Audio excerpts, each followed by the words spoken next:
You can open a floating window on the Xiaomi Pad by just doing a long press on an icon and selecting the floating window option from the menu. If the app does not support floating windows like the settings app, or if it is already open as a floating window, the menu item will not show up. If the app you want to open as a floating window is already in the background, you can go to the recent apps list and give a long tap to the window of the target app. Select the third option from the list to make it a floating app. The second floating app got minimized when I opened this one, but you can open a maximum of 2 apps as floating windows at a time on the Xiaomi Pad. To move a floating window around, hold on the horizontal bar at the top and drag the window around. If you have more than one floating window open, the currently active window will have a blue bar at the top instead of the grey one on the inactive one.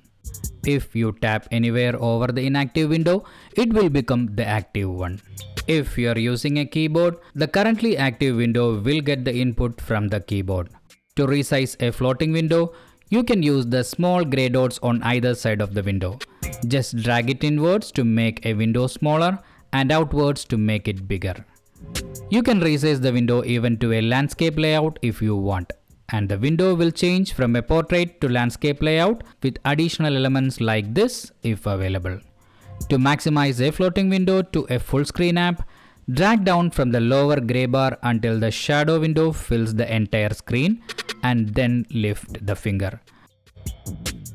Now the window is back to full screen.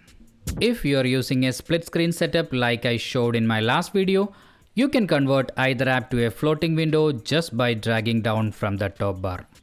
The dragged one will become a floating window while the other one becomes a full screen app.